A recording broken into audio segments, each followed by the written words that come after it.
अन्यायाविरोधात शेतकऱ्यांनी एकत्र येणे गरजेचे. राजू पोवार यांची प्रतिक्रिया. भिवशीत रयत संघटनेतर्फे शेतकरी मेळावा. जात, धर्म, पक्ष बाजूला ठेवून केव्हाही शेतकऱ्यांच्या हितासाठी कर्नाटक राज्य रयत संघटना कार्यरत आहे. संघटनेतर्फे यंदाच्या हंगामातील ऊसाला योग्य दर देण्याच्या मागणीसाठी आंदोलन छेडल्यानंतर प्रतिटन 400 रुपयांची दरवाढ मिळाली आहे.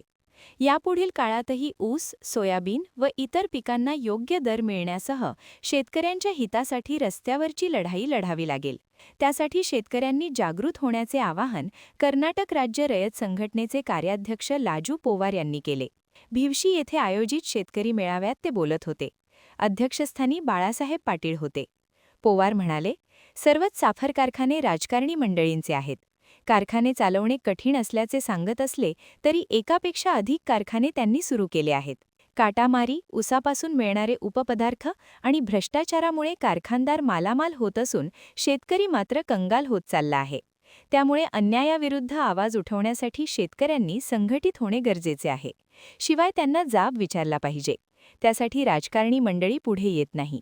त्यामुळे यापुढील काळातही शेतकऱ्यांनी स्वाभिमानी जीवन जगत संघटनेत सहभागी होण्याचे आवाहन केले. आज काय करायचं, कुठं चाललंय आम्ही? काय भगिनी, चाबूक का घेऊन आलोय माहितीये काय? चाबुकाशिवाय तुम्ही जागा होणार नाही. मला सगळीजण म्हणाले चाबूक का आणलाय चाबूक. कारण कसं आहे, बैल होती, आता कोणाची बैल नाही. बैल होती की नाही मामा? ते काय करायचं तुम्हाला सांगतो, शेतकरीच आहे मी. एखादा बैल जर आऊत वडत नसला त्याला चापकान मारायचं. चापकान मारत नसला तर त्याच्या डोळ्यात पुन्हा तंबाखू घालायचं. नसेल तर आम्ही चाबूक घालायचं. आणि त्यानं नाहीच केला तर त्याला बदलायचा. म्हैस गाय आणली, दूध दिली नाही तर तिला लगेच निप्पाणी बाजारला नेऊन बदलायची. खोडवा निडवा असलं, लावण केली, खोडवा निडवा असलं, अवरेज नाही आलं तर लगेच दुसरं बियाणे हुडकायचं. एवढा शेतकरी रात्री दिवसा 12 वाजता मोटर चालू करायला जातोय. साप बघत नाही, इच्चू बघत नाही, किचकाट बघत नाही. ह्यो आमचा शेतकरी धाडशी आहे. आणि या चोरासनीच काय एवढा ग बसाला, ह्यो प्रश्न मला कायम पडतोय.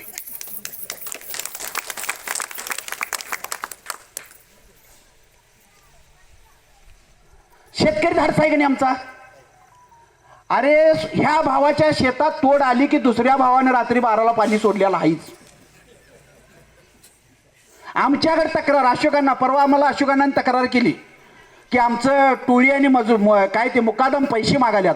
मी डायरेक्ट गणपतराव पाटलांनी फोन केला, काय कुठल्या दत्त कारखान्याच्या शिरोळला 5:30 वाजता. काय हो राजांना काय झालं? मी म्हटलं असं असं तुमचं लोक पैसे मागाल्यात. मला सांगा, हे पैसे मागाल्यात म्हणून आमच्याकडे तक्रार. इथं काय होतं, आमचा भावाच्या तोड आली लगेच दुसरा मुकादमाशी मी 4,000 देतो की तोड माझा, तर दुसरं जातंय 5,000 तोड. काय रोज पळून चालत. 12 महिने कष्ट करताचा, लागवड घालताचा, पाणी पाचताचा, आणि एक 8 दिवस मागं पुढे झालं ऊस कुठं शेतांत पळून जातोय. हा, आणि भावकीला पूजेला ऊस नेताना त्याच्या संग भांडण, इंच भरासाठी भांडण, फुटासाठी भांडण. आणि इथं केवढ्या चोऱ्या काट माराल्यात, ऊस आमचं खायल्यात, 18% 22% व्याज खायल्यात. इथं कुठं तुमची बुद्धी विकली आहे का नदीत गेली आहे दूधगंगेच्या वेदगंगेच्या? मी काय तुमच्यात गोड वाचन करून मत मागायला याय नाही बरं काय. मला काय मत मागायचं वाचन नाही, तुम्हाला जागा करायचं वाचन आहे. तुम्ही जागायचा, झोपेचं सोंग घेतलायचा. जागवा, तरुण पोरांनी जागवायला पाहिजे. पक्षाचं कुठलं राजकारण करायचं ज्या त्यावेळी करूया.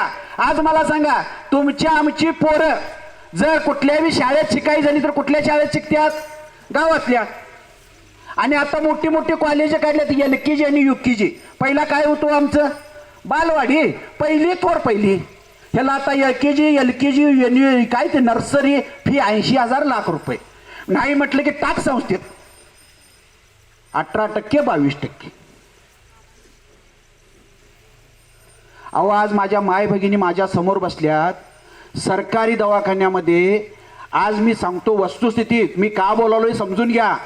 आज जर एखादा आमचा डिलिव्हरी पेशंट जर खाजगी दवाखान्यामध्ये, प्रायव्हेट दवाखान्यामध्ये न्यायचा असेल तर सर्वसाधारण सिझरिंग करायला, त्यांची डिलिव्हरी करायला 80,000 ते 1,00,000 रुपये, 1,20,000 रुपये खर्च येतोय का नाही? माझ्या माय भगिनी सांगा, माझ्या बहिणी यायचा, आई यायचा, खरं आहे का खोटं आहे?